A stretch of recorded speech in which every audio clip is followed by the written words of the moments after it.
試合があった。そして彼がエンパイアの応援してくれるってよ。みんな、ブローケンテーブルポッドキャストよろしく。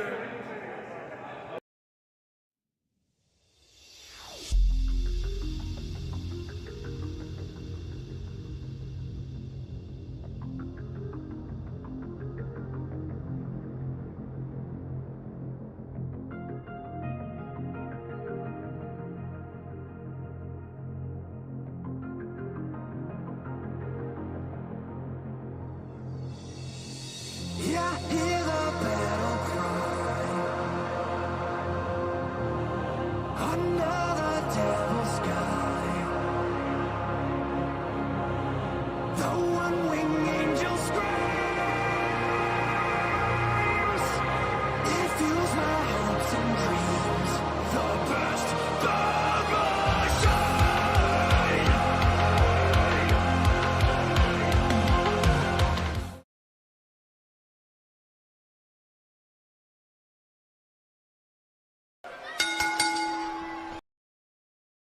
What's going on, everybody? Welcome to the Broken Tables Podcast. I'm your host, Jeffrey Vegas, here as always with our reigning, defending Broken Predictions champion, King Rome. How are you doing tonight, sir? You know, Jeff, so I had a thought today, right? Like, here's the thing. Let's say the Fed gets bought by Saudi Arabia, right? Do you think that Cody would change his, like, the beginning of his, like, intro? Like, it would just be like, Saudi Arabia has more than one royal family. And then Downstate just starts playing. Do you like, you know what I mean? Like, Yeah, that'd be funny. I'm making the joke Well, because Bracer backed out. They're not buying WWE. So that means it's Yeah. it's either going to be Tony Khan or Saudi Arabia. So If Cody loses at Mania, I'm going to laugh so hard, but that's a story for another day. Welcome to everybody in chat. We got the Coog, we got Natasha, we got Ed already here, and Coach Nick. Welcome, everybody.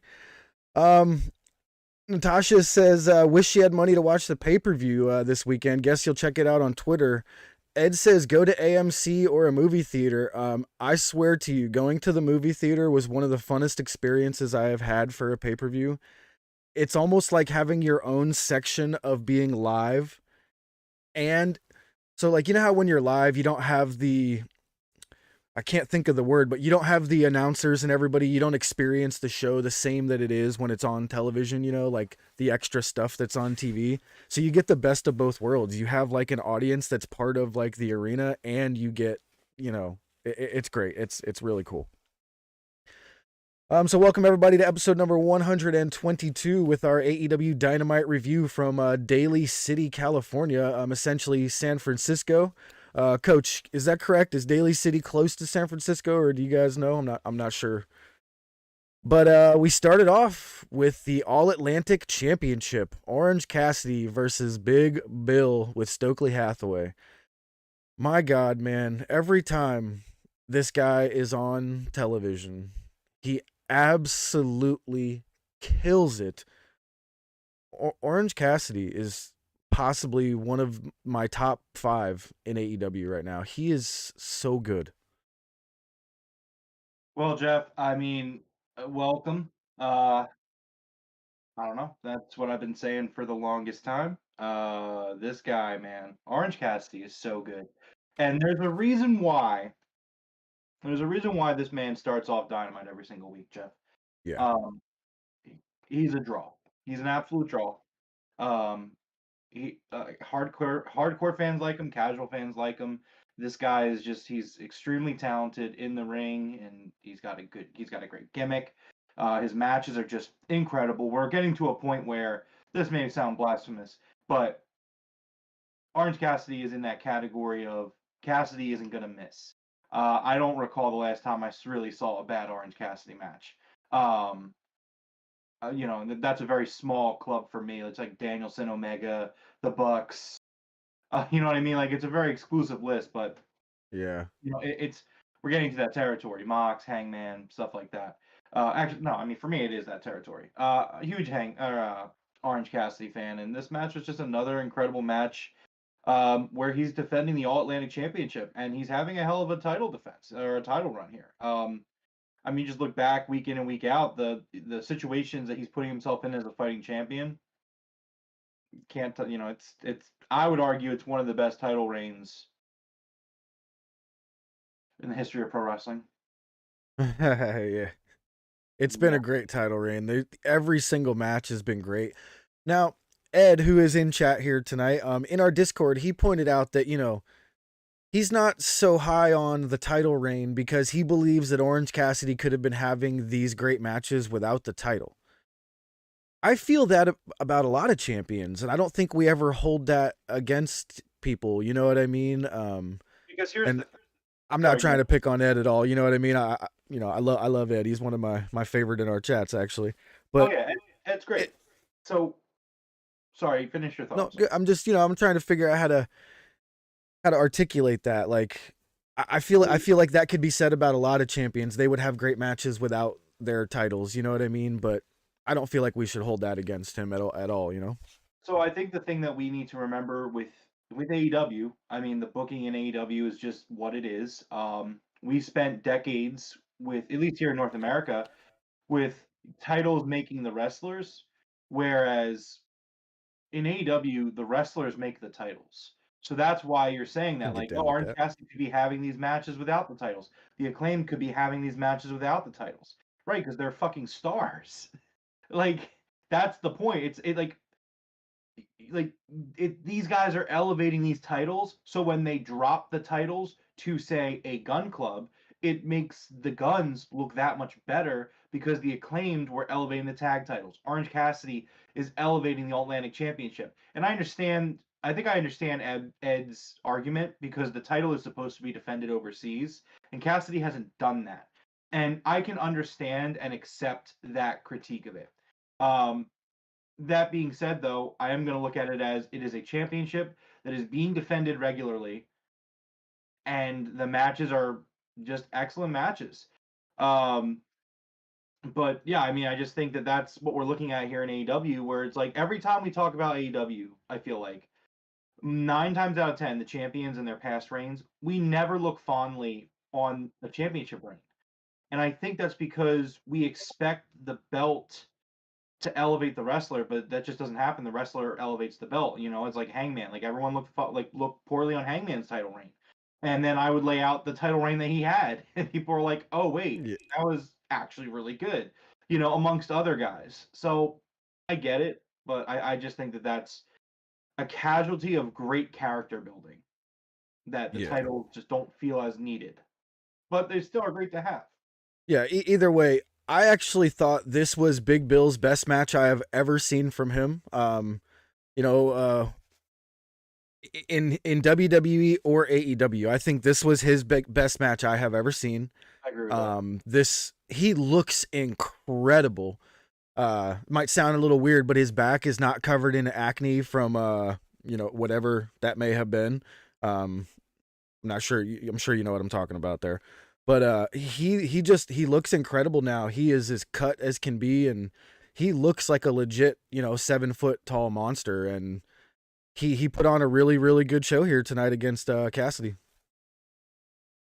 Yeah, I thought it was a really great match. Real quick, wanted to touch on a video game sign that was seen throughout the night, but obviously saw it first. Bully is the best Rockstar game. Um, what are your thoughts on this?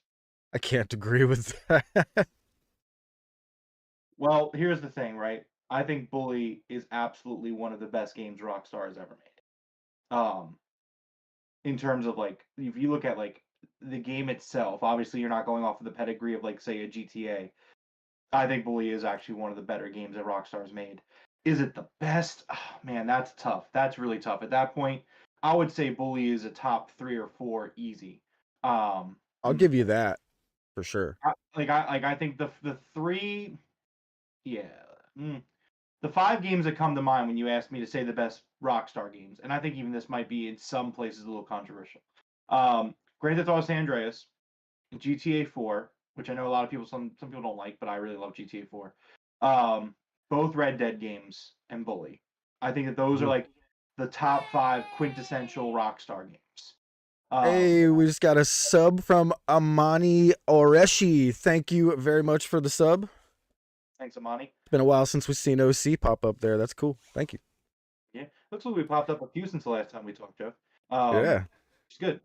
But anyways, yeah, I would say that it's easily a top 5, and I think I would put Bully over GTA 4, so top 4. I mean, I gotta say I can't agree with the sign, but I definitely agree with you saying it's in the top 5. It's definitely not Rockstar's best. I would put both of the Red Deads above it. I'm thinking like But- overall complete game, I might put Bully over Red Dead 1. Yeah, that actually sounds like a great topic one day for the game room. Maybe you should save that and let's go over like Rockstar's greatest games, or maybe we'll choose something else. Yeah, I got good. plans. That's a good one. Yeah. All right, so back to this match here. We got an amazing shout out from Big Bill to the podcast here. Stokely Hathaway clears off the timekeeper's table, and him and Big Bill set it up over by the rampway. And we get an absolutely brutal choke slam to Orange Cassidy through the table. I thought for a second there we were going to have a title change. Like, Cassidy looked like he was done. He was done. And the ref was just like, I'm going to use my discretion here, and I think we're going to continue this match. I was kind of like, why wasn't that a disqualification? But I honestly didn't care. I wanted to see the match continue. There wasn't any sort of stipulations in this, was there, where it was like no DQ or anything? No. Yeah, so I'm glad they always talk about that referee's discretion here. So, huge choke slam through the table. Orange Cassidy with an amazing comeback after that. We get Stokely Hathaway and Danhausen involved a little bit. Danhausen eats Stokely's cast. Stokely eats an orange punch. Big Bill eats 2 orange punches. Still doesn't go down. And when Orange Cassidy started climbing the top rope, I thought to myself for a second, I was like, wait a minute. He's not going to do an orange punch off the top rope, is he? And he jumps like 12 feet in the air, man. And he hits this orange punch from the fucking sky. I thought it looked incredible. I thought it was awesome. He gets the 1, 2, 3. I thought this was fan-frickin-tastic, man. I loved this from beginning to end. Yeah, this is great. I really loved it. I love Orange Cassidy, man. So Look, good. I admit, I'm not gonna lie. I'm not gonna hide from the fact that I'm a fucking mark sometimes. And you know what? I'm okay with it. I think Orange Cassidy could be a world champion if he wanted to. If let me rephrase that. Orange Cassidy could absolutely be a world champion if the Booker wanted to give him the belt. Yeah. Absolutely, he could absolutely do it. No doubt in my mind. So, remember back when Kenny was champ and he was feuding with Kenny a little bit for that title? Yeah. If Orange Cassidy was in the position he's in now, he would have won. And I think he would have beat Kenny. I think he should have beat him. You know what I mean? If their roles were, like if Kenny's from then and OC's from now, I think he should have beat him. That would have been wild. And Natasha kind of touches on this in the chat. I will always love the irony of the fact that one of my favorite wrestlers of all time, because at this point that's just how much I love this guy, uses the same exact finisher as the most fucking mid-fed guy, like same finisher. I mean, I know he used the spear too over there, but does he still do the Superman punch? He does, right? Yeah. Okay. But so the fact that like these two polar opposites for me use the exact same finisher. I just hate the way that he cocks his arm like cornhole, dude. I'm just like, bro. That's the funny thing. Like, and I even did it on when you said he did. I saw you do it. Yeah, I saw you do it. I was watching. I'm not gonna lie. When I sit there, I think it's out of spite. It's definitely it's a joking way. But every time Cassidy hits the orange punch, I always just go because it's like I think it's out of spite. I think I absolutely just do it out of spite. Just be like, yeah, that's right. That's hilarious. And Ed with a great point here. Without Bully, I don't think we get the deep narratives in later GTA games in Red Dead 2. I completely agree with that. I think that Bully has such good writing. Like that is a game that like the other games that Rockstar's made before Bully, like it's all satire. Whereas with Bully, there is legitimately just funny writing in that game. It's so good. It's very, very good. Love Bully. 10 out of 10 game. Yeah, just phenomenal match from beginning to end here. Big props out to Big Bill. Like I said, I couldn't say it enough. This was his best match I have ever seen. He did great here. The table spot was just done incredibly, just perfect. Absolutely loved it. Next up, holy shit. My mind was absolutely blown here. We get Jon Moxley with doing so this is post the match last week with Evil Uno. We got Tiger sighting. Yeah. This is not Tiger.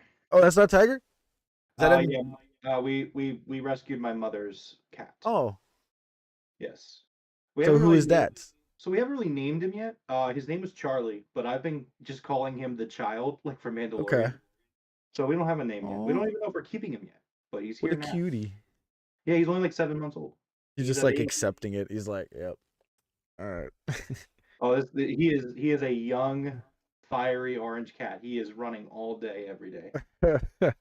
Anyways, I'll let you go now. But man, Moxley in this promo. So Moxley's in a stairwell on some stairs, covered in blood, and he cuts an absolutely insane promo. My jaw was in my lap. I was like my hands on my head. The more that Mox got, like the more intense he got, the more you could see the blood spew from his forehead. It looked like something out of a trauma movie. Shout out to anybody in chat who understands what I mean about trauma movie. Toxic Avenger, stuff like that. It was, I didn't know what to think. I was in shock for a moment. And they kind of pan the camera down to the ground, and you could see just puddles of blood under Mox's face. This was unreal. Like, I loved every second of it. And at the same time, I was just like, oh my God, that was just on television?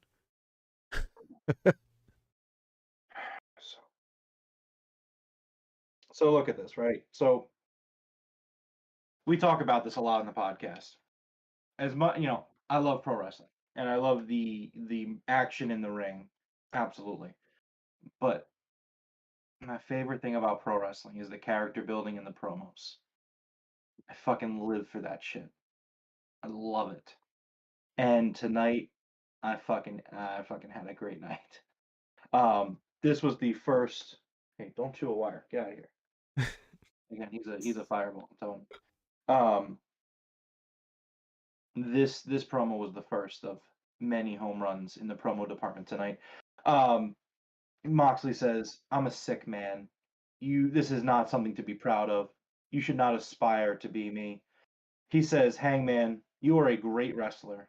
You're even a great man, but you're not the same animal as me. There's only room for one of these animals in AEW. Only room for an animal like me in this ecosystem. For one animal like me in this ecosystem. And I will die to protect what's mine." And he's saying this, and there's fucking blood pouring out of his face. And even before the camera panned down, I saw the blood on the stairs, and I was like, Jesus fucking Christ. This is just incredible. I was at a loss for words for most of the promos tonight, because they're just so good, and they do such a phenomenal job of selling this pay-per-view and selling these feuds and these angles and these characters and the matches. And I thought tonight was an absolutely fucking incredible go home show, because at the end of the day, I look at the pay-per-view card and I'm just like, we need to fucking get to Sunday. Like, we need to get here. We need, like you can't sit here and tell me that you listened to Jon Moxley talk about this match. Not even a match, because something that I really appreciated about this is, since they've announced that it's a Texas Death Match, they have not said the word match. They both refer to it simply as Texas Death. Yeah. Texas Death. We're just having a Texas Death. Like, they made, like, this is not a match. This is not going to be a wrestling match. And I just was like, this is just incredible.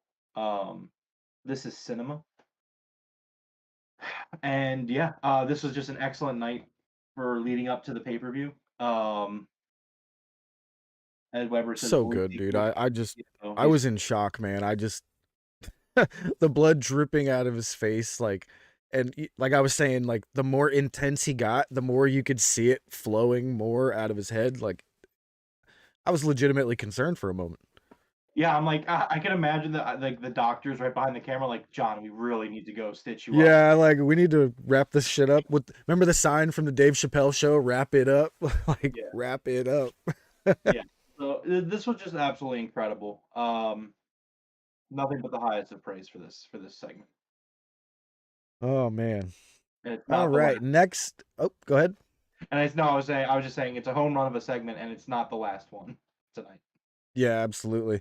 Over in chat, real quick, the Day Trading Doge says Mox's face was crying blood. Yes, yes, it was.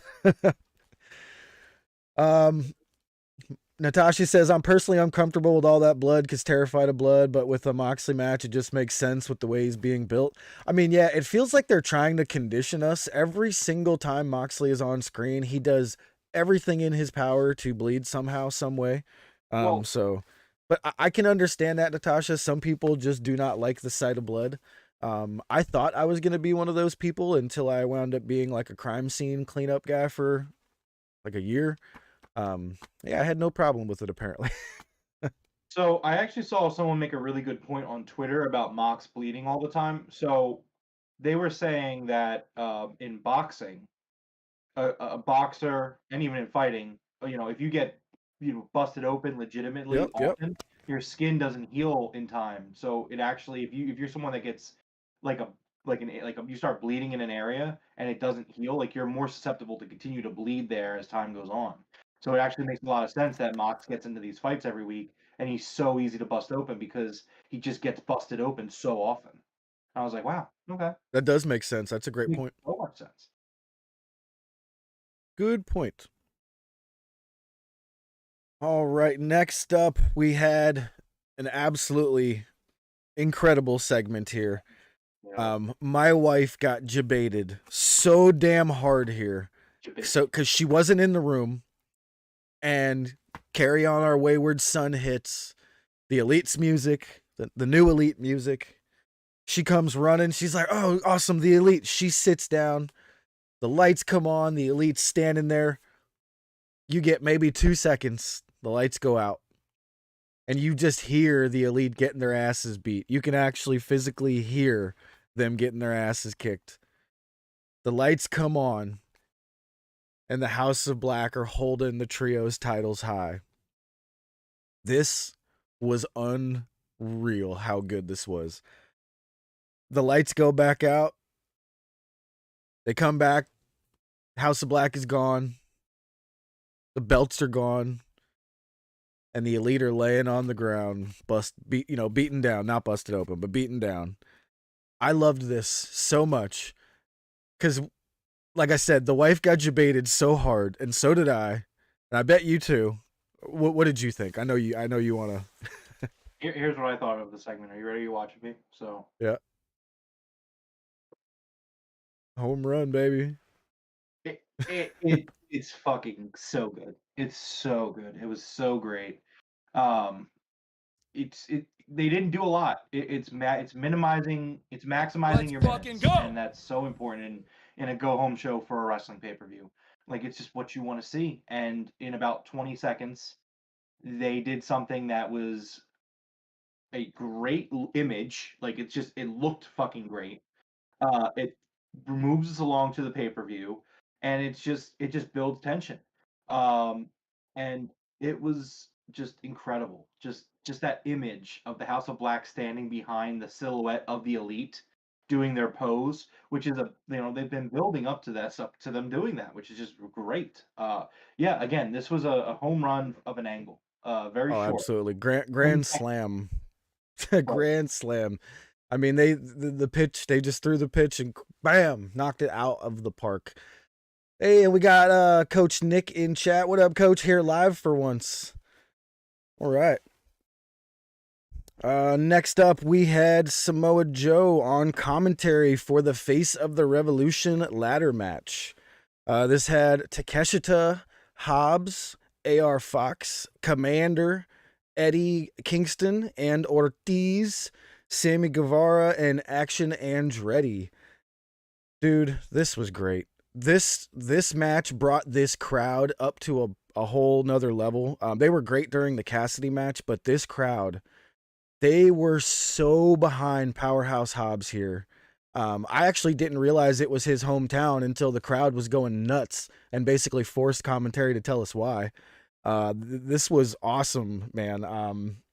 Th- at one point, my wife was like, "Oh my God, there's so many ladders, I can't watch." She's like, "Oh, somebody's gonna die." This was so good, dude. Takeshita in this, amazing. I mean, Commander, I had no idea who he was. Remember, we talked about him last week. You know, I was asking the Coog to send me some stuff to see who this guy was. Oh my God, this guy, Commander, with his spaceman walk twisting splash off the top to the outside. That spaceman walk across the rope, I don't think I've ever seen anybody walk all the way across the ropes. That was incredible. So I don't know if this is going to be a hot take. It might be. I was sitting here at the end of this match, and I was like, that was one of the best, if not the best ladder match I've ever seen. Like multi-man ladder matches. Like there was so many incredible spots back to back to back, and it flowed so well that this was just so like leading into this match or after this match, I was sitting there saying like, man, this is an all-timer of like an hour of Dynamite. I was like, is this show going to be an all-timer of a show?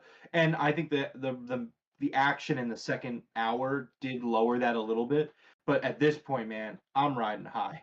You got Eddie and Dude. Ortiz going at it. They don't even want to win the match. They just want to fight each other. So they get out real quickly, which I imagine we're going to see an announcement for the 0 hour with them, I would assume. Hometown Hobbs got his big pops. Um, at one point, Sammy Guevara, you know, he tries to roll into the ring, and Hobbs is there, and Sammy's like, "Nah, I'm Hobbs good." gave him the old bring it, and he was like, nope. So again, you know, and then we got fucking Commander walking the ropes all the way across the ring to do a dive. Look, So, Ed, I understand. I hear what you're saying, Ed, with Edge, Christian, Hardy's, Dudley's, TLC. I hear you. I so really do. real quick, I want to jump in on this topic here. I agree with you on best singles ladder match. I wanted to throw that in a second ago, but I forgot it. But that was one of the best singles ladder matches I've ever seen. And that's why, for me, the Edge Christian Hardy's match, you know, and I think even some of the Lucha Bros matches, I'm pretty So sure. here's what I would argue. So like here's my thought, right? I'm not saying that I don't love that match, and it's not like it's absolutely one of the greatest of all time. I'm not Ooh, the 100% wolf. sure if that's nostalgia talking if we say that that match is better than this one. I'm just being honest. I'm Yeah, not some saying of the I don't spots were incredible. like I love that match as well. Not doing that, not shitting on that match at all. Um, I would say that it is at the very least the greatest multi-man ladder match, like singles Yeah, multi-man ladder match. it was so Um, good. it was very good. The Uh, only the only blemish this match had was, you know, the very end we get Powerhouse Hobbs climbing a small ladder that was a little bit damaged. We had 3 referees grab the ladder so he could climb it. I'm okay with it. I just wish they would have been like, okay, make sure the camera doesn't show those guys. But it is what it is. You know what I mean? It's better to be safe than to have the guy fall on his fucking head. You know what I mean? Better to be safe with it. I'm okay with it. I don't think it ruined the match at all. But no, I don't this, think so either. Referees have been holding ladders for decades. What do you like? yeah. What do you want? It happens. So I know we're kind of getting to the end of that there, but I like again. So that Commander walking the rope spot, Action Andretti looked like he botched when he kind of dropped Sammy, in a suplex, and his ankle got really kind of hung up in that ladder. I got Well, really worried for him. yeah, he gave Sammy a driver onto the side of the ladder. He just kind of, his leg got caught in the ladder when he was about to fall over. I thought it added to it. It didn't look so much like a bot. It kind of did, but at the same time, I was wondering if it kind of didn't. You know what I mean? But I thought it added to it a little bit. So. Oh, I agree, but I think it was meant to clear the ladder. I don't think he meant to hit the ladder Yeah, at I do all. think he was meant to. Yeah. And then like you would think like, oh, that was great. I guess we're done with the spots. No, fucking Commander does a shooting star press from the top rope onto AR Fox, who is on a propped up ladder. Oh, I should have said that part, man. Hobbs Yep, freaking power slams AR Fox onto a ladder from the apron. Yep, And that then spot. Commander, my God, dude. And then Takeshita with a fucking beautiful blue thunder bomb, a clean blue thunder bomb off the ladder. Like in To my notes, Commander. that's sorry, that's what I think that's what I said. In my notes, I don't know if it's gonna show very well. It says like fuck. Oh my fucking god. Yeah. So then Sammy does his shit, which it's like at this point I don't hate Sammy anymore. This guy is too entertaining. Like he's kind of a douche, but I don't hate him any more than he's a heel, so I don't like him like that. But I don't fucking care at this point. Dude, AR Fox, got to go- give him some credit here, like everyone in chat is. He ate 100% of that shooting star press, man. Oh, Like, absolutely. and neither time did that ladder give at all. I mean, when Powerhouse Hobbs slammed him on it, it was just ladder, did not move. And the same when he got the shooting star press, man. I mean, woof. Yeah. It was impressive. This whole match was absolutely impressive. And Hobbs runs over that ladder, just destroys the ladder with Takeshita on it. And Hobbs goes on to win. And then we got a little bit of interference from the Jericho Appreciation Society. Now, I was really hoping to myself, I was like, please do not let this have the outcome of the match. Please do not let this, determine the outcome. And it did not. All it was Garcia assisting Sammy Guevara in trying to, I don't know if Sammy was trying to murder Andretti or himself, but he sets up one of the taller ladders, the 10 to 12 foot ladder. Sammy climbs up to the top on the outside. Andretti is set up on a ladder down below. And Sammy does his best Jeff Hardy impression, Swanton, and just absolutely annihilates Andretti down below on a ladder. Annihilates himself as well. And the way that Sammy was just like completely out of it and Garcia was like dragging him into the ring and trying to throw him up the ladder, I was actually laughing. I think I've come around to Sammy again. He's incredible, man. Every match that Sammy is in is a great match. He's got to just understand now he's going to be a good mid-carder because everybody had heat on him and he's got to win us all back. You know what I mean? But this was incredible. Of course, Hobbs comes in. He kills Takeshita, gets the win. Hobbs climbs up to the top of the ladder, gets the ring, and the crowd goes freaking nuts for Hobbs. I thought this was fantastic. Wardlow comes out to try to go after the TNT champion Samoa Joe. Security comes out. Wardlow destroys most of the security guards again. This was great. Geeks, these fucking security guard geeks. I just love that they know. Like Wardlow walks out, and 0.1 seconds later, 10 security guards pour out of the other side of the entrance, and Wardlow just destroys them. I'm like, this is it. It's so funny. It's just so fun. It's one of the greatest feuds of all time. It's Wardlow and the security guards, and they always go out there and they always try to stop them, and they always fail. Dude, I want Mark Sterling to like attempt a second try at the class action lawsuit one day. That'd be great. But I gotta say, man, Wardlow's new haircut just doesn't do it for me. He reminded me so much of Rob Gronkowski tonight when he took his shirt off. I couldn't stand it. I was like, oh God, it's Rob Gronkowski. I don't know what it was, but he just looked like that, just that big college. I don't want to use that D word, but douchebag. You know what I mean? Like, but this was amazing. Congratulations to Powerhouse Hobbs. I can't wait to see him versus Samoa Joe. Gonna be some big meaty men slapping big meaty man meat. Next up, we had a best friends interview with Danhausen and Orange Cassidy. I love when Renee spoke to Orange Cassidy. He was just kind of like, ow, because his ribs were hurting. That was pretty funny. But basically, Danhausen and Orange Cassidy were letting everybody know that they were going to be in the ladder match later on tonight. So that was interesting, right? Battle Royale match. Yeah, the battle royale. I'm sorry, not ladder match. Yeah, the battle royale. Yeah, I mean, obviously it sucks to see Trent and Chuck not get their spot, but I mean, it's Orange Cassidy. So Yeah. I love how Danhausen kind of signs them up for it, and Renee's like, Orange, are you okay with it? Like, are you gonna go through with this? He's like, honestly, I don't care. Whatever. Whatever. And I'm just like, this fucking guy, man. It was good, very good. All right, next up we had Chris Jericho versus Pretty Peter Avalon, and this was interesting. We had Pretty Peter basically just put a beating on Chris Jericho for about a minute and a half, maybe closer to 2 minutes. He got 99% of the offense in this match in, and out of nowhere, Chris Jericho hits the code breaker and gets the 1-2-3. I can understand hoping that Avalon would have got a little bit more time, but I didn't see this as a squash at all because he really got a lot of offense in before that code breaker, Mm-hmm.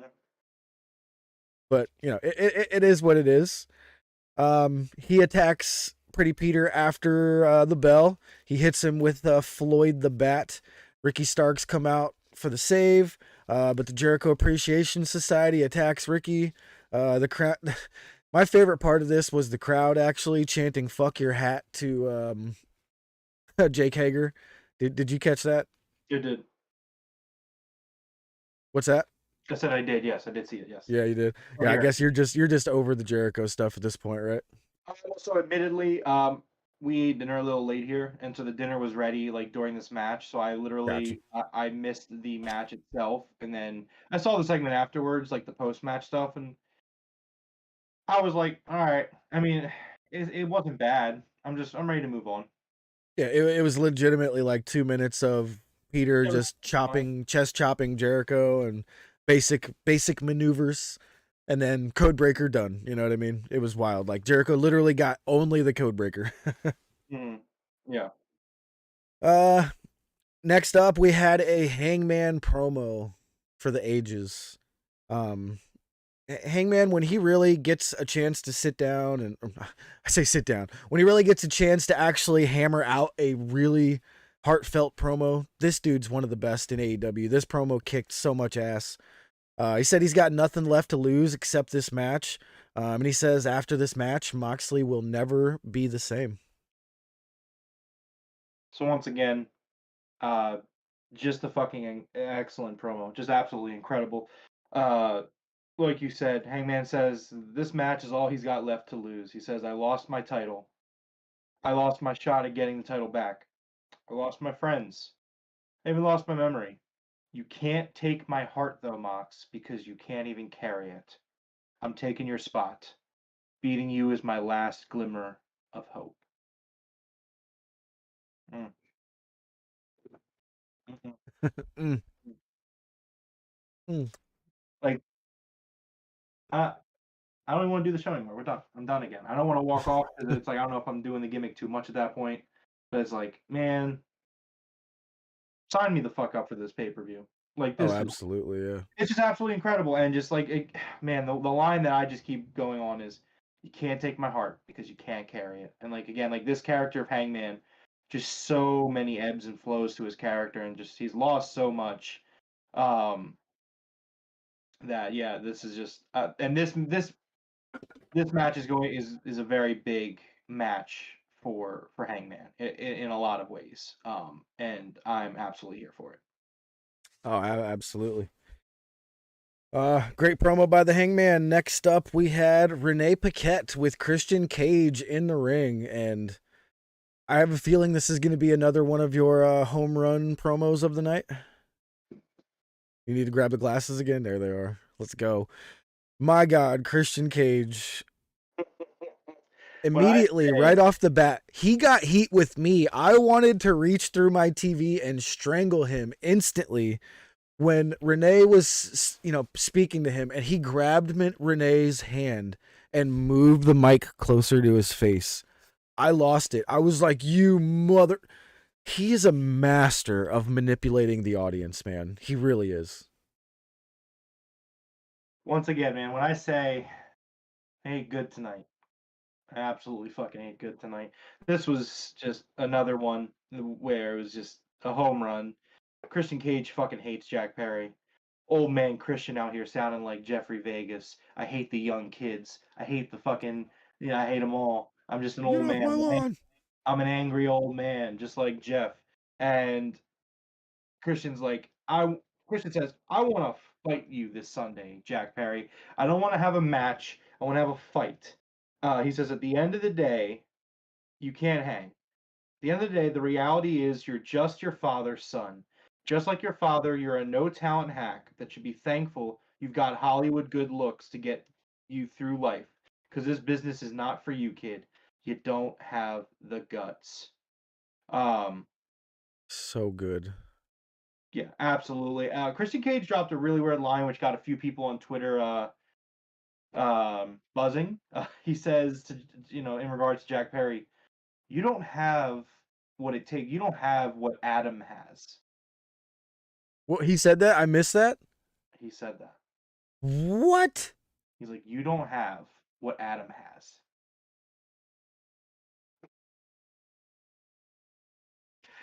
So I don't know if that means anything. Christian Cage also claims he's going to be winning gold in the year 2023.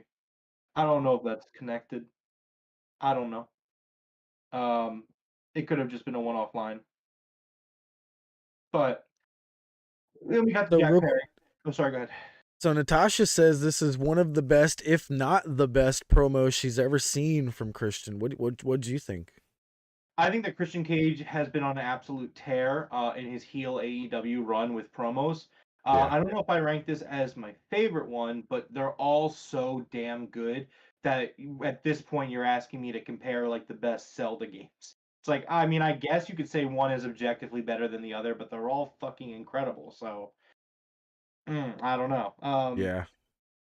But so then we cut to a video of Jack Perry um, digging a grave, reminiscing on all the time on the relationship that he and Christian Cage had. Extremely well put together video. In which case, he's digging Christian Cage's grave. Um, are we getting a fucking buried alive match at Revolution? That's what I was wondering, dude. I was like, After the is this gonna buy-in, like the word coffin kept popping into my head because I couldn't think of what it's called, but yeah, buried alive is it. Yeah. I mean, I was like, are we gonna get like a theatrical match a little bit? Are they gonna have like one of those matches that's like a fight that's filmed somewhere, like the old Sting Darby, warehouse thing, or that'd be great. A parking lot fight where some cars with the headlights on and shit. Natasha says he could have also met his IRL friend Adam Copeland, aka that's what it's that's Yeah, who yeah, that's what we were thinking, Natasha. That's why I'm like, how did I miss that? yeah, that's what I'm saying. Like, I don't know. Some people are speculating now. Oh, I would love it, dude. If we got those two together, the comedy would be incredible. I wouldn't even do comedy. I would say give them one last run as heels. Well, yeah, but did you ever see the Edge and Christian show on the Oh, yeah. network? It was so Not, good. You know what I mean? I I didn't think just it's on the network, but it's basically it was their humor that they did in their early, in yeah. the early 2000s. Could it be a coffin match rather than a buried alive? Natasha, that's what was popping into my head. But no, digging a grave definitely insinuates a buried alive match. I don't Doesn't know. it? Yeah, to me it does. It definitely wouldn't come off as a casket match. Otherwise, I feel like he would have been like petting a coffin or like walking through something and like running his hand along the edge of a coffin or something. Yeah. Um. I thought we meant Adam Page. No, yeah, Adam Copeland. Yeah, that's exactly who I was thinking Yeah. of. Man, okay, I'm all for it. Give me Edge and Christian, please. Sorry. In the next segment, there's another thing that's said that's like again, I'm trying not to be like the Charlie Day meme with like connecting dots, but it is what it is.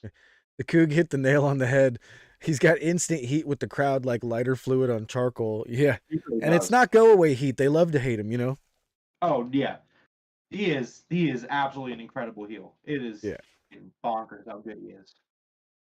All right, next up we had Tony Schiavone with Britt Baker and Jamie Hayter. They cut a decent promo here, just to advance the storyline for tonight's match a little bit. What you got? All I'm gonna say is Britt Baker says, well, in regards to the title, but she says, "You can look, but you can't touch." And I was like, "Are the Bellas coming?"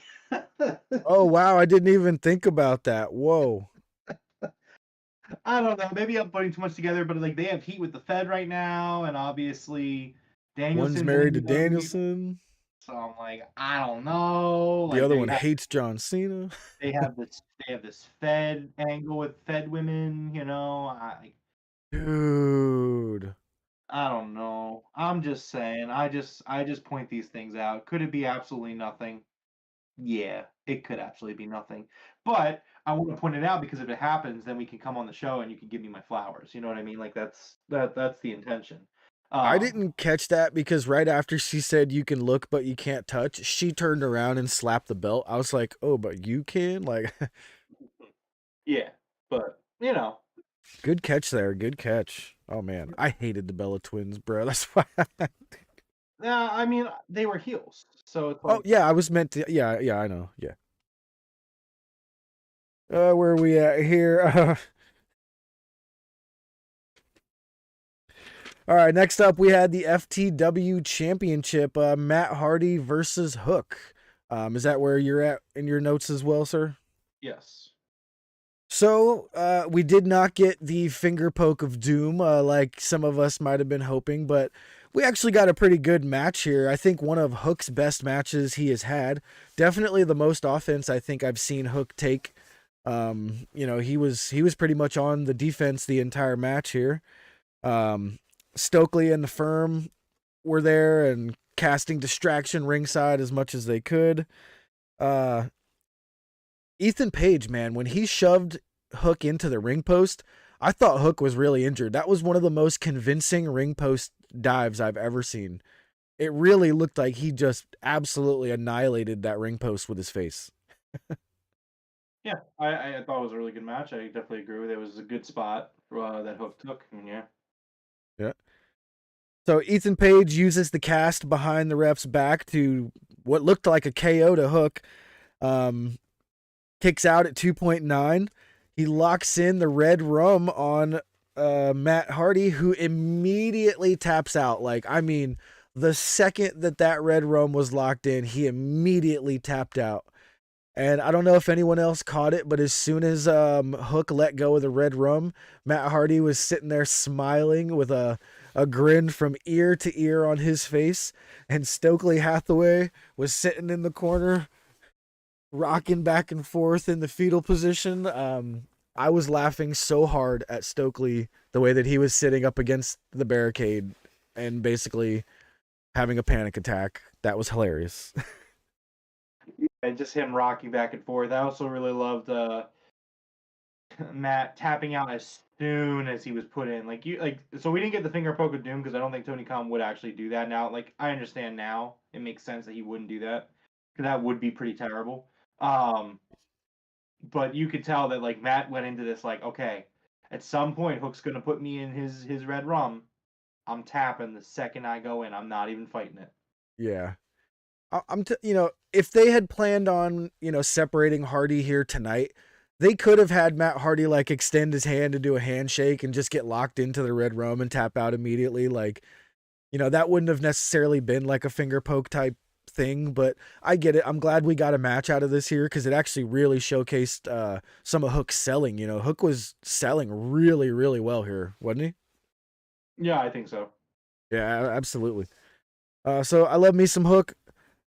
I don't know about that FTW championship. Where do you stand on the FTW championship? Not in a negative place. Well, I wouldn't consider mine negative either, but it's definitely not positive. It's just kind of like neutral. I'm just kind of like, yeah, okay. You know? I think that the FTW championship is something that pays respect to the career of Taz, who is an integral part of AEW, both in the commentary sense and also the fact that his son is Hook. I think that the FTW championship is a way to put a guy in a situation where it's like, hey, expect things from this guy. Obviously Brian Cage did not work out, but everyone, Ricky Stark's star. Hook, the expectation is, not expectation, he is a star. I look at it as, obviously it's not an officially recognized title by All Elite Wrestling in the kayfabe, but that's the cool thing about it is that like it makes sense in wrestling where you could just be like, hey, I got a title here, and people are gonna No, want yeah, it. it's fine. Like, and that's all great in the kayfabe where it's like, hey, if you're an official champion, things like the pay window is better. You pay better. You get opportunities. Like, you make more money. Like that's the whole point of being a champion and the prestige of it. Whereas like the FTW Championship, obviously it doesn't have those perks in the kayfabe, but it's still a championship that has himself carried around in ECW, and there's a legacy there, and it pays the utmost respect and shows love to the past, something that, as the Coog will verify, Tony Khan does consistently and constantly. Much like all of us, he's a lover of professional wrestling, and as somebody from Philadelphia who loves and wants to preserve that history of ECW, I mean, seeing that FTW championship every week on TV in 2023 for me, that's extremely important. That's something that I value. And I think that there's a lot of other people who feel the same way about it. I agree. All right. So next up, we had an awesome video package from the House of Black, with the titles, by the way. And I don't think I've ever seen this before, where some guys just did a beatdown. They took the titles, and then they cut a promo, and they give the titles back essentially. So this was freaking awesome the way that they do this. They were like, these titles, we're gonna leave them here, but on Sunday, you've already lost. The way that they did this was great. And they all one by one left one of the titles. And they didn't throw them down on the ground. They didn't disrespect the titles, dude. Like, they properly laid them down. You know what I mean? And I don't know if a lot of people noticed that, but I swear to you, that was done intentionally. When I see dudes like in the WWE just fucking throw their belt around, like I've seen someone just throw it over the top rope, and I'm just like, I'm like, knock that off. You know what I mean? Like, that's like a trophy. Like, you don't want to throw your trophy over the ropes. You know what I'm saying? So I just think of Shane Douglas throwing the ECW NWA championship on the ground. He's just like, they could all kiss my ass, and just throws the belt down. He's like, yeah, no, we are leaving the NWA. We are Extreme Championship Wrestling. We're not Eastern Championship Wrestling. We're Extreme Championship. yeah. Just respect to the titles. Definitely showed that there was some respect there. So I liked it. Definitely a huge thumbs up on that video package from me. Yeah, I'm really excited for the match at the pay-per-view, and this was another really awesome segment. Really well done. Yeah, absolutely. All right, next up we had Toni Storm versus Riho. We had our first champion ever of the AEW Women's Champion, the first one, Riho, versus our sixth champion, Toni Storm. This was great. I see you're already ready to jump in here. So somewhere, probably in Connecticut, when this match came on, Triple Paul, the Banana Nose Circus himself, he's probably in Connecticut, not with his wife because they're probably separated. Because who would want to live with this man? He Holy wakes up shit. in a he wakes up in a cold sweat.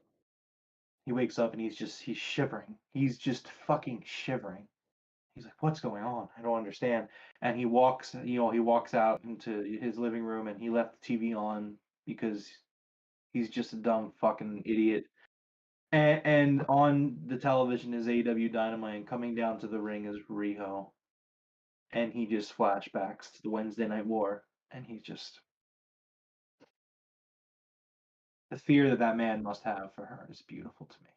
Just absolutely, just I relish it. Absolutely. It has been a while since I've seen a Triple H fears Riho sign. And there's a YouTube short for you, Jeff. I just winked. I'm wearing the glasses. Thank you. You're Let welcome. me write down the timestamp here. 55 minutes. This man fears Riho. this man fucking fears her. Oh my god, I can't wait to see the ratings for this. Oh yeah, Anyway, this could, fuck Paul Levesque. Sorry, carry on. All right, so this was an absolutely fantastic match. Every time Riho makes her little comeback, I forget how good she was before. I love Riho. She is an absolute monster. She's the tiny monster in the ring, man. I love it.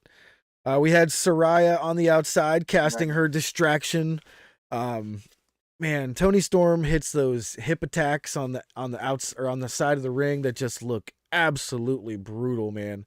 I don't know how all these girls don't have whiplash. Like the whole locker room looks like they should be suffering from whiplash and concussions from Uh, these. so real quick, obviously, it was a bit, but Ed is 100% correct. Paul Levesque absolutely watches AEW Dynamite every single Wednesday. There's no way. There's no way this man does not watch this show and just he's like, damn, why can't we be doing? Why can't we have a show like this? I mean, yeah, they all watch each other, you know what I mean? They got to know what the competition's doing. They obviously at least pay attention to each other. We'll put it that way, you know. He may not be sitting there with a pen and paper like I am, you know, but something, you know. So Jeff, maybe you can help me out with something actually that happened during this match because I saw it on Twitter and I don't recall hearing it. So apparently, while on commentary, Tony Schiavone takes a shot at Paul Heyman, saying that Taz he never paid Taz, and Taz was dying of laughter. Ooh, I missed it too. It must have been on the Fight TV thread because during the commercial break, I went back and I couldn't find it. Yeah, it So, might have been. but a few prominent accounts, including Fightful, even tweeted about it. So I don't Huh. know. Interesting. I wonder if there's a clip somewhere. I'm sure we'll find a clip by the end of the night here. I don't see anything. So after the big hip attack knocking Riho to the outside, the ref was distracted by Tony Storm. That allowed Saraya to hit a huge knee to Riho on the outside. And of course, this triggered Dr. Britt Baker, DMD, to show up with Jamie Hayter. They came out to the outside. And this time it was Britt Baker casting some distraction on Tony Storm. Causes Tony to take a swing at Britt on the apron. And Riho picks up the win with the most devastating move in all of sports entertainment, the roll up. Riho hits the roll up and she kind of does a really cool bridge to pin Tony Storm's legs down, and she picks up the 1-2-3. I thought this was fantastic the way that they ended the match here with, you know, the little bit of distraction coming back the other way from Britt. We get Saraya and Jamie Hayter, you know, battling it out with Britt. All of a sudden in the ring, we got Saraya and Jamie going at it, and Ruby Soho comes down, and it looks like she's trying to figure out who to join, but she smashes Saraya and then she smashes Jamie. So it doesn't look like she's picking any sides at the moment. She just wants the title. Security comes out, and we have one of those security pull aparts. What'd you think? My problem with this, right, is I feel like there's something's going to happen at the pay-per-view. I think we're going to have Ruby take a side at the pay-per-view one way or the other. My only critique is we have done this enough weeks in a row where like it just doesn't make sense at this point. Why would Ruby? So there's a three-way dance for the world title, right? And you have the other two competitors in the ring fighting. Why in kayfabe would Ruby go out there and also get into the fight instead of letting herself stay fresh while the other two fought and possibly injured each other? For me, it was just kind of like, and again, like I said, this first hour of Dynamite was like an all timer, and I definitely don't have too many issues with the second hour. But man, we were real close to me coming on here and being like, this is one of the best Dynamites of all time. But yeah, I don't know. I thought this was a great match, and it just doesn't make sense for Ruby to constantly like, oh, she has to pick a side. Well, she's not picking a side. She wants the title, and I assume she's going to pick a side on Sunday. I guess I see what you mean there. Revolution's really interesting in the sense that I'm excited for the entire show. Most of it is like, oh, this is really great build up, and then other things I'm like, I'm just ready for us to move on to the next part of the story. And I think we're gonna get both of that at Revolution, which is great.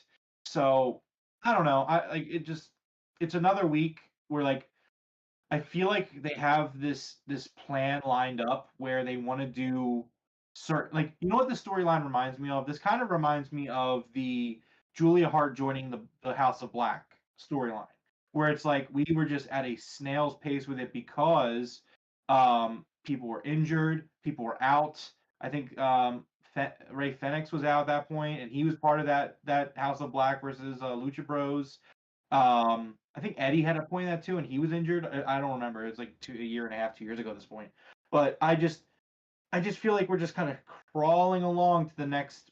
I think we're just waiting to get to the part where this storyline blows up and starts being really good, and we're just not there yet. And I'm just like, we need to get there. So I'm hoping Sunday is when we get there. Yeah, we should.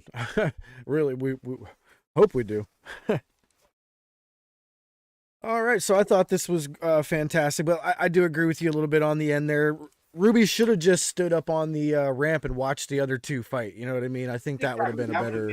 That would have made more sense. Because it did look a little dumb. She attacked both of them, and then they both attacked her, and she kind of got beat down. So it's like, yeah, you're not the smartest crayon in the, or you're not the brightest crayon in the box. Sorry there, Ruby. But no worries.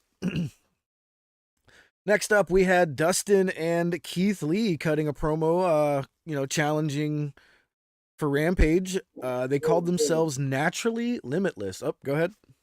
I need to listen to this real quick. Apparently, Eddie Kingston quit AEW. What? Hold on. At least 10 people separate you and Ortiz during that ladder match. What exactly happened out there? I quit We have possibly breaking news, everyone. I mean, it's a storyline. No, it's a storyline. Okay. So, kayfabe, Eddie Kingston has quit. Eddie Kingston has quit AEW, kayfabe. He asked Lexi Nair for time. He says, I quit AEW. And he left. He left the building. Okay, we'll see. I think he's about to go do some time in ROH. I saw a spoiler about the ROH tapings. It's not a bad place for Eddie. Actually, I think that's a great place for him. And I think he should defeat Claudio. Give him that title. I'm surprised that they're straight up moving him, but I mean, it is what it is. Yeah, we'll see. That's interesting, though. Damn, there's another video? Hold on. Go ahead, Jeff. I'm going to mute. I want to watch this video. It's Matt Hardy. Oh, you're good. So, yeah, Dustin and Keith Lee, a small promo challenging Trench and Preston. Or, fuck, what's his name? I forget his name, but damn, I actually like this guy, too. Damn it. Parker Boudreaux. Damn it. Somehow just knocked a bunch of stuff off my... All right. Next up, we had the Revolution Tag Team Battle Royale. And this Battle Royale actually, I thought, was tremendous. I know we've had a couple of too many Battle Royales throughout the last couple of weeks. They've been different formats, though, so I do think that having the two different formats made it better for me, but still, maybe space them out a little bit more. But other than that, this was fantastic. We had Silver and Reynolds start off with the Blackpool Combat Club. Roosh and Vance came out. The Lucha Bros. Penta had some sick 49ers gear on. They were in San Francisco area, so Penta was wearing his 49ers themed gear. The United Empire's Aussie Open entered. The Dark Order got eliminated by the Blackpool Combat Club here. 2.0 came in next. Top Flight came in. The Kingdom with Maria Kanellis came in. Tony Woods with... I'm sorry. Woods with Tony Nese and Daivari came and attacked the Lucha Bros and essentially got them eliminated. It's the only problem I had in this. Why are the Lucha Bros not winning these last couple matches they've been in? Or at least not being in the last couple of guys left in the match. They've been getting eliminated early. Jeff, it's pro wrestling. It happens. I know, but these are like top guys. You know what I mean? Like, I feel like they should at least be the last three or something. I don't know. They have a storyline going. They were eliminated. Who eliminated them? They got jumped by the two guys, and then LFI threw them out. So maybe they're about to feud with LFI. Yeah, I could Oh, see it either way. Yep. So Matt Hardy and Isaiah Cassidy did a video, and they were acting like they're walking along, and they're just talking about how disappointed they are that Hook beat Matt, and that Stokely needs to face Matt or face Hook now without them at ringside, and it's a no DQ. And they were talking about how upset they were and how hurt they were so upset that Matt blew this for them. And then they walk off screen, they hug, they walk off screen, and then you just hear Isaiah moan. So they're clearly hamming it up like they're still working. They're working the firm right now. It's like, oh, I can't believe we lost. Okay. How about Penta in Eagles gear? No, he was wearing the bitch ass 49ers gear. Yeah, he's wearing 49ers gear. He like reps San Francisco. He wouldn't wear Eagles gear. I think like that's his team is the No, his 49ers. team is a bunch of crybabies who are upset that they lost in the NFC Championship game and got blown out. But what can you do? All right, so after Penta and Phoenix were eliminated basically by Roosh, Vance and Roosh were eliminated by Darius and Dante. And then Dante tried to do his big nosedive move off the top ropes, but he got pushed off. Darius was eliminated basically at the same time as well. Danhausen and Orange Cassidy then entered, knocking out the 2.0. The Butcher and the Blade. There was a really cool spot here with the Butcher and the Blade with the Kingdom. So Maria Kanellis got brought up on the apron. The Butcher and the Blade grabbed onto her, and the Kingdom tried to super kick the Butcher and the Blade, but they ducked out of the way, and the Kingdom both super kicked Maria Kanellis right in the face, and she fell off the apron down to the outside. Now, I'm pretty sure I've seen this spot before in Impact, but I thought it was great. I loved that they did this spot with Maria Kanellis because I absolutely love her. I think she's great. Yeah. Somebody on Twitter said about Eddie Kingston quitting. Eddie Kingston has pulled a William Regal. Mox can't take much more of this. Oh, shit. But no, I mean, so here's the thing. And so Ed's got an issue with battle royals in AEW. So my rebuttal is number one, it was all set up in a way to lead to one match, so I don't have a problem with it. And also, I give them the credit of doing two different kinds of battle royales. So, I mean, for me, I really don't think it's that big of a deal to be overused. But also, if we even were going to say, okay, it's being overused, battle royales have historically drawn. People like battle royales. It gets everyone on TV. They're exciting. They're fun. People enjoy multi-man matches. Like, you could sit there and say that you love singles wrestling or tag wrestling. That's fine. Everyone loves these multi-man wrestling matches. Like, that's why you have 8-man ladder matches. That's why you have battle royales. That's why you do 3-4-way dances. Like, it adds to the excitement of pro wrestling, and it draws. 3 in 2 months. Again, I get it. what was the first one? I'm not trying to be funny. I really just remind me. I don't know. Yeah, I Obviously, don't remember what the third one is. I only remember the last two. yeah, I remember this week and then last week for the tag titles. But it adds to it's two battle royales adding to the tag to one match at the pay per view. So I mean, I just don't really have too much of an issue with it. I think the battle royals are fun and they draw. And at the end of the day, Yeah. you got to do like Tony Khan needs to care about the ratings. That's why he starts Dynamite with Cassidy. That's why he does a battle royale. It's these things. Excuse me. These things draw, and you know, it is Like, what it is. my thing I would say for Ed is like, I totally get it, but I don't think it Oh. ruins it too much for me, you know. He said the 300K Trios one. That was more than 2 months ago. It's currently He March. said in 2 months. No, it wasn't. It happened in March. That happened in the middle of December. 3 months. February 1st, January. Okay, but one a month is really not bad. Like, Yeah, that's not terrible. an average of one a month is not bad. Like, Not terrible. I would agree. If they did a battle royale like 3 weeks in a row, you might have a point. But that Yeah. was that Christmas battle royale was like literally middle of December. So I respectfully, I would say that there was enough time between these two events that it's not that big of a deal. It was like the end of December, so now that we're at the end of February, it's kind of like 2 months I and was a in few days. January. It was So I the get it, Christmas but King's Battle Royal. yeah, It was still, December. it is what it is. It's fine, but I So get we get it.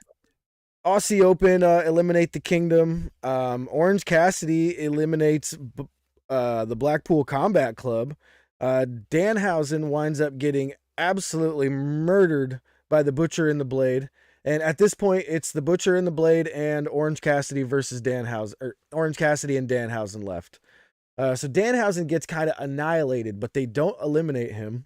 They focus on Orange Cassidy, who's holding on for absolute dear life on the apron. And miraculously, Danhausen sneaks up behind the Butcher and the Blade, and he eliminates them both. Orange Cassidy and Danhausen pick up the win here. And Jeff Jarrett shows up with Jay Lethal, and they attack after the bell, and the Acclaimed come out for the save.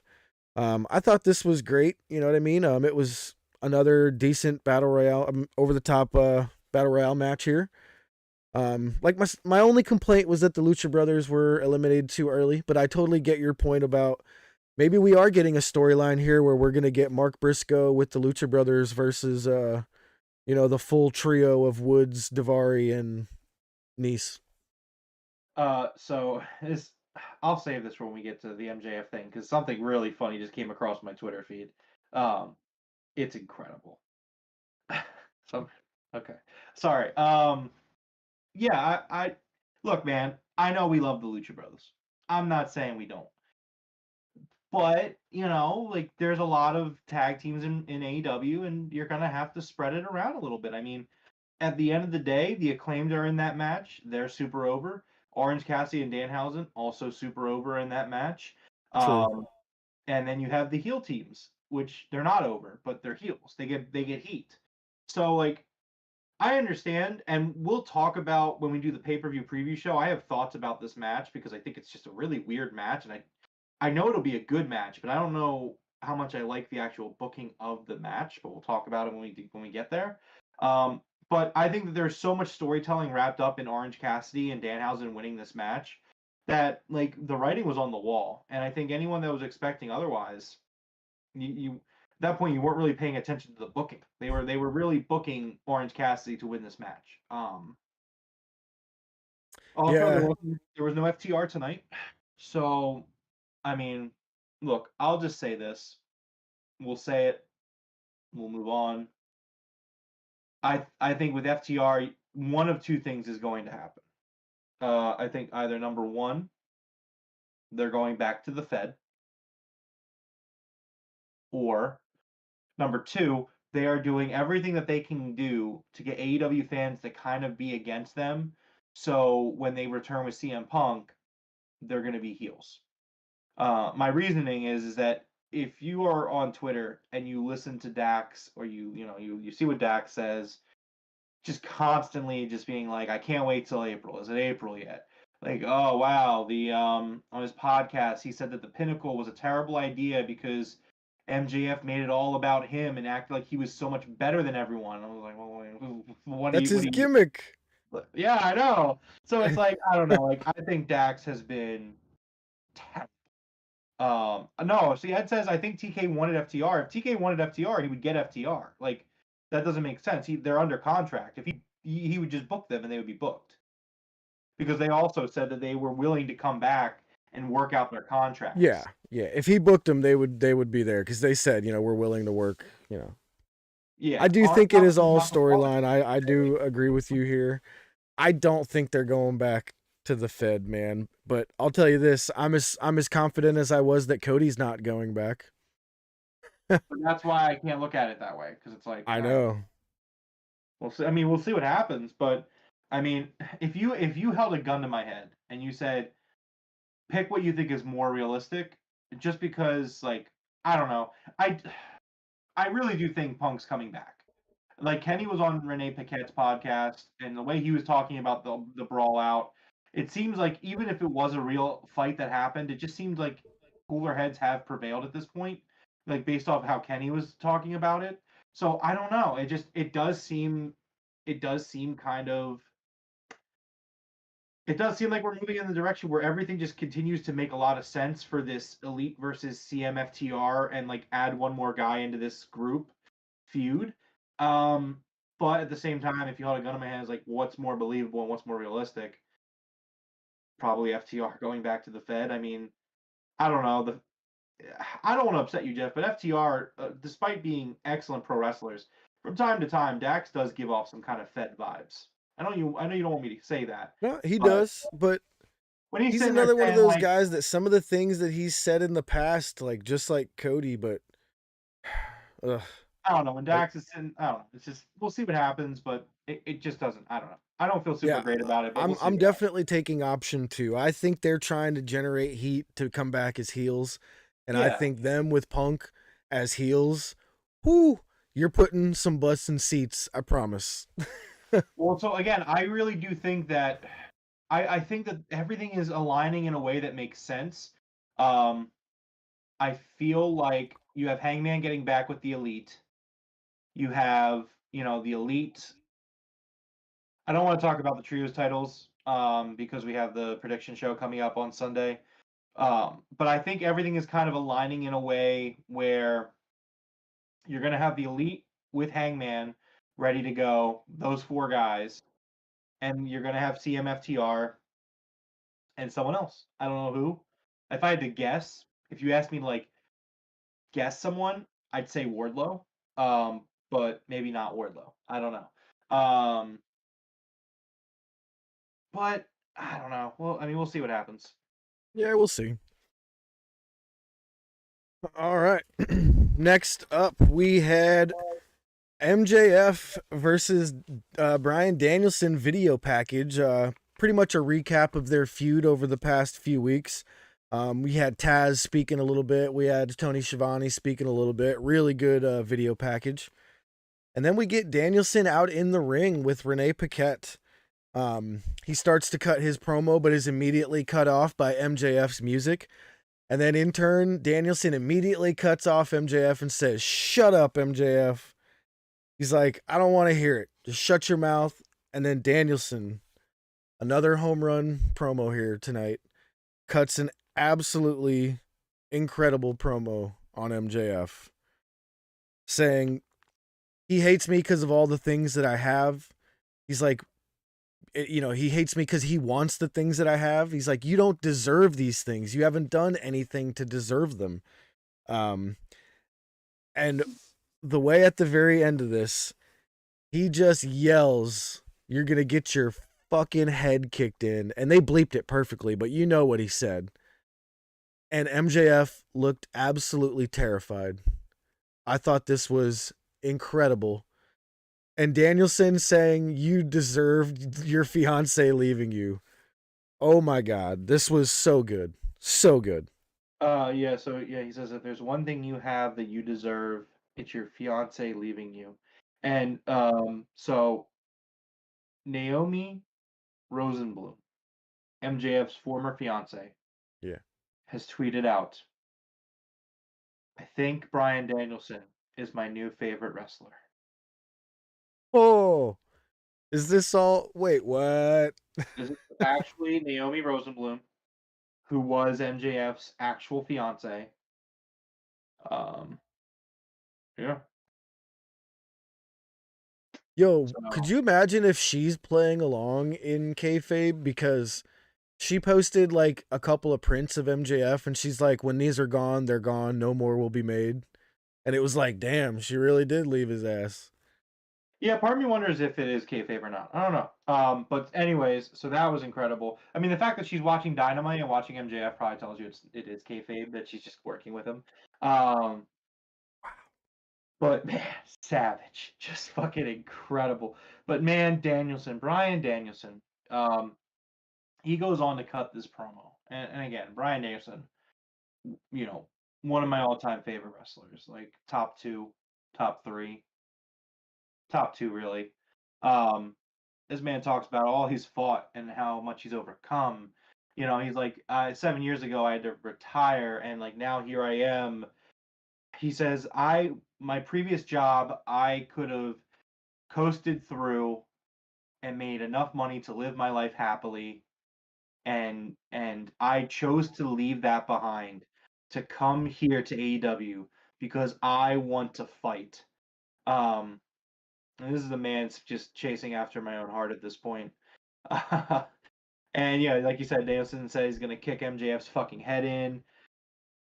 Man, so here's the thing, right? I'm going to be absolutely fucking devastated when Bryan Danielson loses to MJF on Sunday. Because, like, there's no way Danielson's losing to MJF or beating MJF. But, like, man, they have done such an incredible job. Danielson has done such a fucking incredible job to really just sell him winning. And it's just like, man, if I was like a kid who didn't know that wrestling was scripted and all, it is what it is, I'd be like, Bryan Danielson's winning the fucking world title this Sunday. Like, you Right? can't tell me any different. But it's unfortunate because this has been such an incredible build up to this pay per view. Wait, the Kook said what? Rome? What did I say? I'm not maybe that he's in your top 3. That's what I was thinking he was saying what to. But Natasha says, what if we get a video package of Danielson having dinner with MJF's ex-fiance? I don't think that would happen because we all know he's married to one of the Bellas, you know what I mean? Because they're already referencing his kids. So the family is already part of the story here. I don't think we would see that, but that's funny. Yeah, so I mean, I thought this was an excellent, another home run on this show, leading up to this pay per view at Revolution on Sunday, which is going to be an incredible show. Oh, I can't wait. Which we will be doing our predictions. I think we're gonna do them Friday after our Rampage review. What do you think? You got time on Friday night? I can do Friday night, I can do Sunday during the day, whatever you want. Perfect. So we'll do our predictions on Friday night after our Rampage review.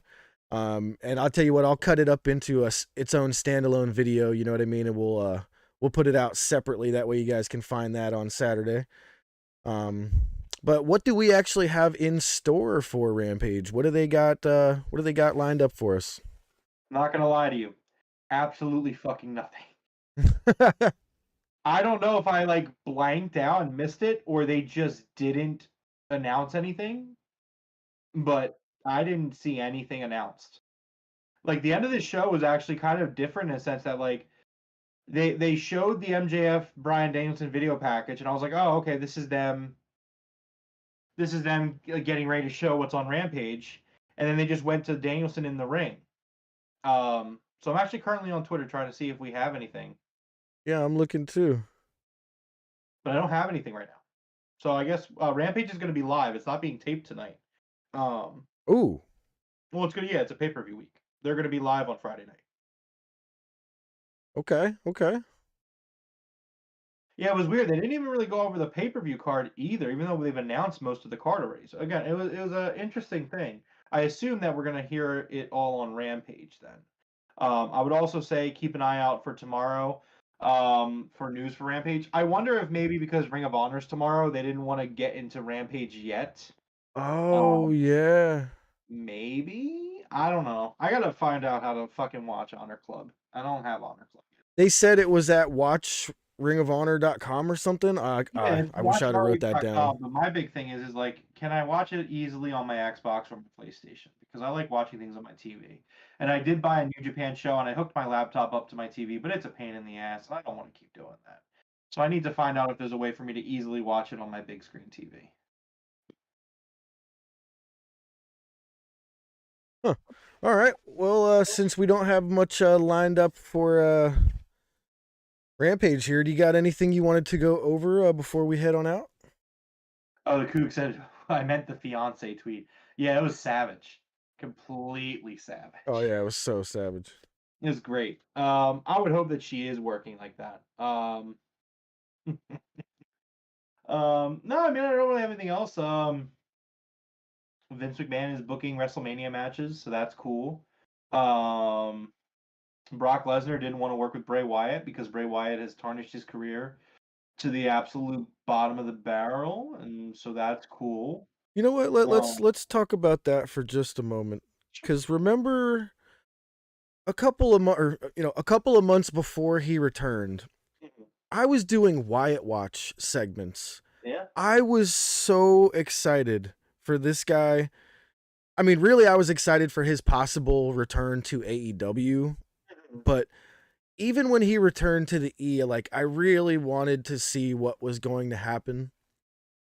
This has to be one of the biggest letdowns of all time in my book, of me being so excited for something and then it just being absolutely terrible. Like, just terrible. I mean, we waited, what was it? I think 3 months before we got the first match with him. And it was a fucking glow in the dark cosmic bowling soda match. And the story doesn't make any sense. Like, if anybody can tell me where it's leading to, or if there is even an ending, I would love for you to. Actually, I wouldn't anymore. I could care less now. It's really bad. Like, this story with Bray is really bad. So, Jeff, this is why I always remember Extreme Rules. He came back here. They were here in Philadelphia, and the Discord was on fire because everyone was so excited. And I wasn't. And I was like, I'm a Bray guy. I love Bray. But let's see where we are a month from now, 2 months from now, 3 months from now. And I was right. Like, this guy, he had no business going back to that company because the problem is that that company had tarnished him and they had ruined him. And the second he went back there was no way that he was going to be able to do something different that he hasn't done yet and it be good because that guy was buried so many times in that company. The smartest thing he could have done, if he legitimately cared about the art he was making, which I really thought he was that kind of guy, clearly he wasn't. For him, it was about the money. And you can't tell me it wasn't, which again, that's fine. There's nothing wrong with saying, hey, I want to make a living, I want to make as much money as I can. I'm not saying there's nothing wrong. There's something wrong with that because there's not. But there are certain people in art, in different forms of art, where you could tell this person is creating this art because they love the art of it. And Yeah. I always thought Bray was one of those guys who just loved the art of storytelling, the art of building character, the art of the promo. Again, that's something that's really important to me. It really is. Um, and I just thought he was a guy that valued that. But clearly, it was about the money, and so Absolutely. now he's making a complete fucking joke of himself.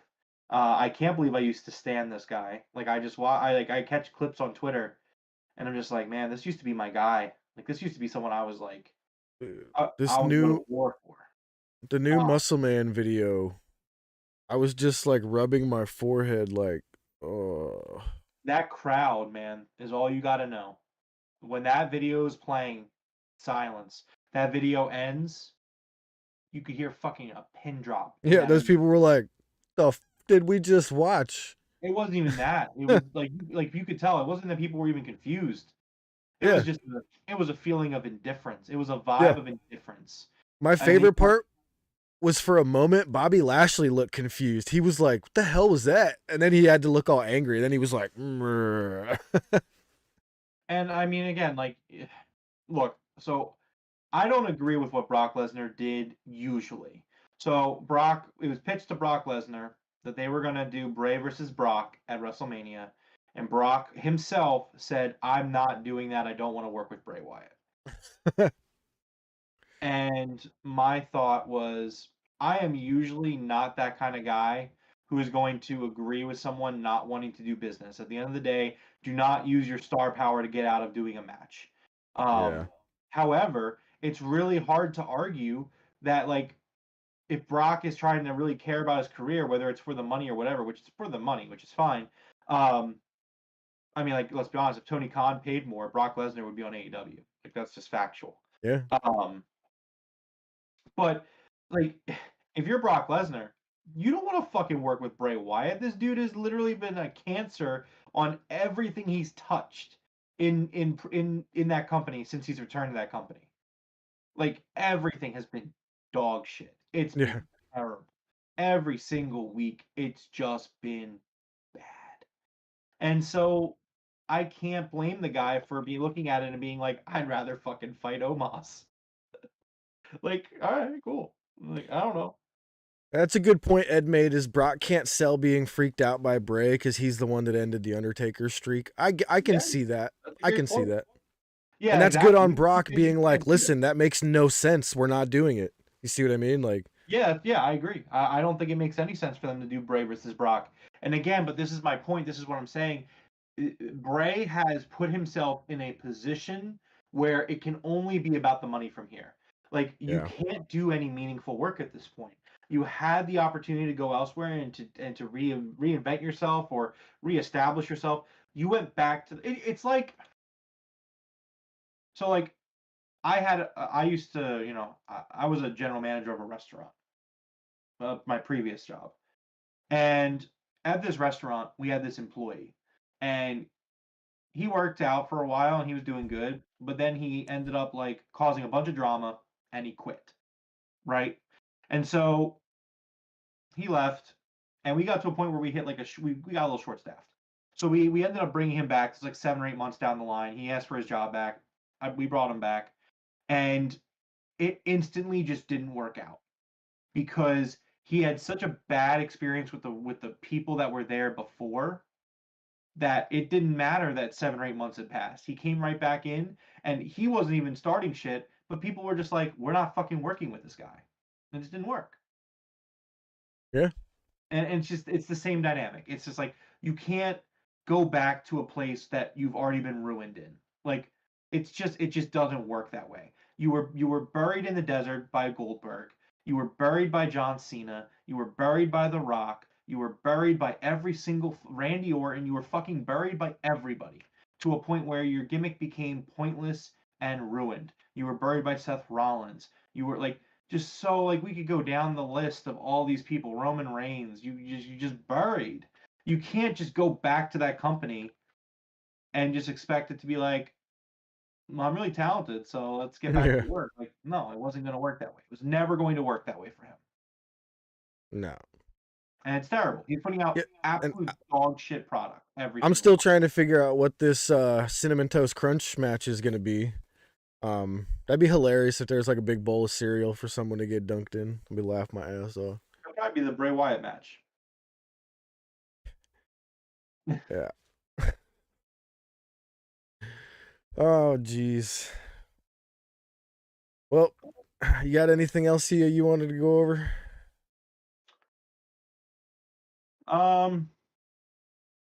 Excited for Ring of Honor tomorrow. I'm pretty sure I'm getting it tomorrow.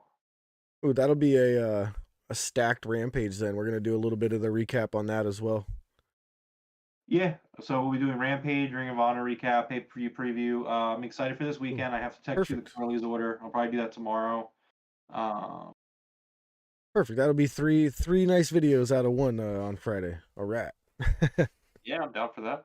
Yeah, Uh, YouTube has purposely destroyed the long video format. They're pushing everything that's short videos now, so we got to start clipping stuff. So you start to see a lot more shorter videos coming out from us here in the future. So please hit that subscribe button if you have not. And Rome, you want to go ahead and close us out? Absolutely.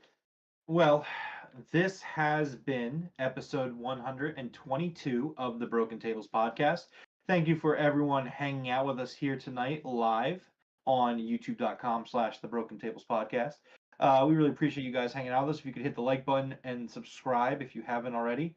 Go check out some of our other videos. We talked about video games. We did the Game Room podcast on Monday. We also talked about Rampage last Friday. So if you kind of want to get our thoughts on that, you can go back and watch that as well. Big weekend of content coming your way here on the channel. Friday night, we are going to be talking about episode 1 of Ring of Honor. We're going to be talking about Rampage, and we're going to be doing our prediction show for Revolution, which, speaking of which, I just feel the need to kind of address something, right? So here's the thing. History is a hell of a thing, Jeff, because when this channel launched, you had gamblers in shambles, and you had the King's Court. And as time went on, the King's Court, we kind of all went our separate ways, but out of respect, we continued to kind of support each other as we went along. And none closer to me than my confidant, the Coach Nick. But again, that's at the end of the day, that's all history. I haven't seen Coach Nick in a while. I mean, he hasn't shown up to any of the King's Court meetings, and now he's the number one contender for my Broken Predictions Championship. And I think the thing is that, like, I was so happy for this guy when he beat Juhas. But even before he beat Juhas, what was he doing? He was putting the cart in front of the horse, trying to cut a promo on me. Out of self-respect, I decided that I wasn't going to get involved with the two contenders, so I let it go. However, like, let's be realistic, right? Coach Nick, this guy, all I have to say is, went to the same high school as this fucking loser Dominic Mysterio. Like, that's the kind of product that California is putting out over there. Like, okay, like, this high school, like, just the absolute bottom of the barrel dog shit high school, probably of all time. I don't even want to know what their test scores look like, because they're probably not very good. They probably don't even know how to write their name on the test scores, so none of the test scores even registered. So we probably can't even find those numbers. However, I just want Coach Nick to understand that what I'm going to do this weekend is I'm going to make him understand that the King's Court is for life. And when we're done, I will welcome him back in like the champion and the leader that I am. All he has to do is not be a little bitch this weekend. I don't want to hear any excuses. I don't want him to get all upset, when his favorites lose, because that happens with him. Love the guy. Gets a little worked up. The high school is closed now, huh? Man, that is just proving my point. But anyways, Coach Nick, make sure you show up this Friday night with some predictions in hand. Honestly, I'm kind of tired of beating Jeff in these matches, so I would welcome some competition. Ouch. And you will be a great challenge for me. This is not me burying you, man. But I'm not giving up the belt that easily. If you want it, you're going to have to take it. By the way, the Ravens suck too, bitch. Fuck you.